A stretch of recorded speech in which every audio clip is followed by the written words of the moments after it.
aliens are slowly taking over the world, and this man is the only one who can save us. Let me explain.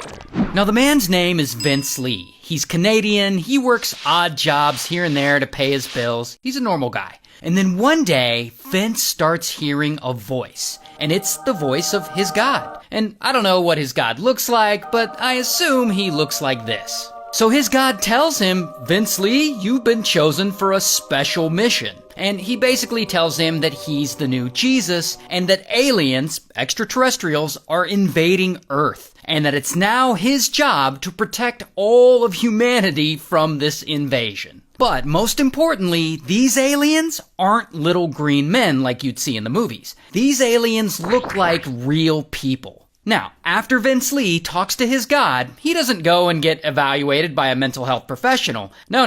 Instead, he starts doing what it tells him to do. His God tells him to travel across the country looking for these aliens. And I guess when your God tells you to travel across the country looking for extraterrestrials, you travel across the country looking for extraterrestrials.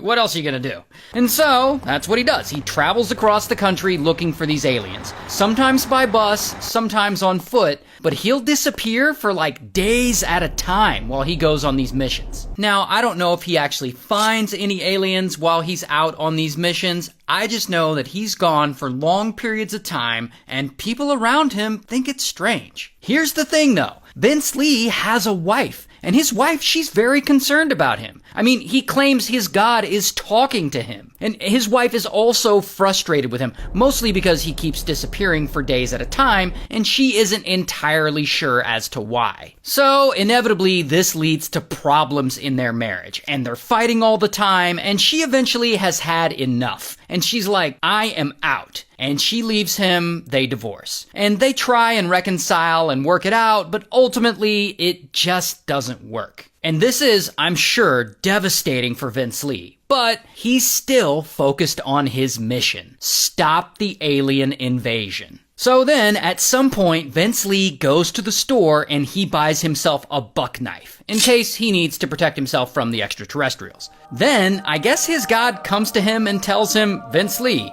it's time to start your mission. And Vince Lee's like, alright. And so he does what his God says, and he heads to the bus terminal and he boards a Greyhound bus. And he chills there quietly as the bus travels from Edmonton over to Erickson. And there, in Erickson, his God comes to him again and he tells him to get off the bus. So he gets off the bus and he spends the night sleeping on a bench. And in the morning, he gets on another Greyhound bus that passes through. And he eventually ends up sitting at the back of the bus next to this guy. His name's Tim. And Tim, he's just tired. He's sitting there with his headphones on. He's been traveling 18 hours. So pretty quickly, Tim's asleep. And Vince Lee, he just sits there, enjoying the ride, waiting, wondering if his God is going to come to him and tell him what to do. Until... Now, at some point on this trip, Vince Lee's God starts talking to him once again. And he tells him what he wants him to do. He tells him that the guy sitting next to him, Tim, is one of those aliens. And that Vince Lee needs to unalive him. And he needs to do it quickly before Tim wakes up and unalives him.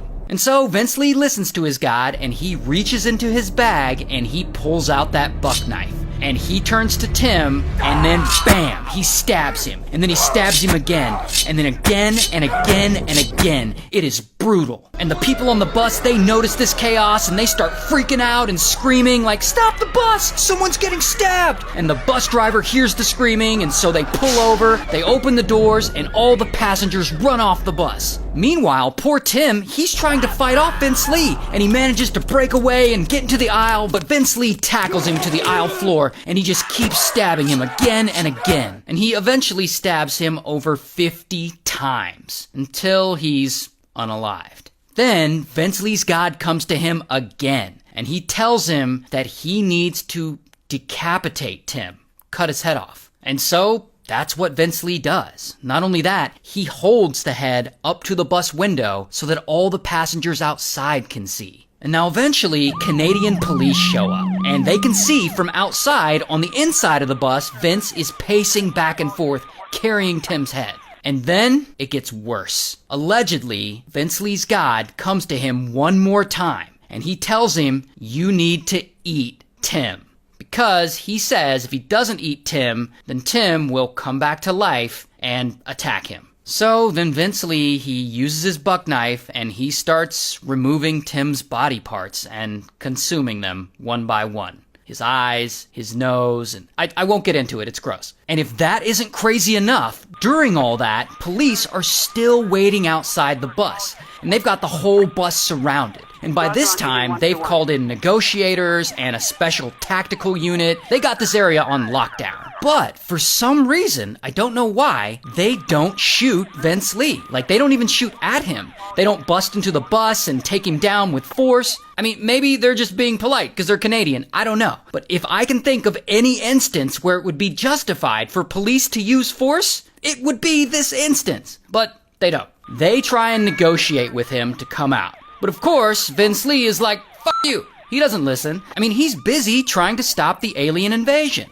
And again, I'm not necessarily in favor of police just shooting people, no questions asked. So I'm not saying that they should do that. But in this particular instance, they could, at any time, all rush in and overpower him. They could tear gas him or tase him. I mean, the guy decapitated someone and is ingesting him little by little. Maybe it's time to rush in and take control of the situation. And so this standoff goes on for nearly 4 hours. And finally, Vince Lee, he gets an idea. He's gonna jump out a window in the back of the bus and he's gonna escape. So then, pow, he breaks out a window and he jumps out of the bus. And then, of course, the second he jumps out that window, bam, police immediately arrest him. And I don't have a mugshot of him, but here's what he looks like in real life. And here's some footage of him being escorted by police to the hospital. And by the way, police found Tim's nose, tongue, and ear in Vince Lee's pocket. Anyway, here's the worst part about this whole thing. The court ends up making Vince Lee get a psych evaluation. And of course, the guy has obvious mental health issues. I mean, he's talking to his god, he's chasing aliens,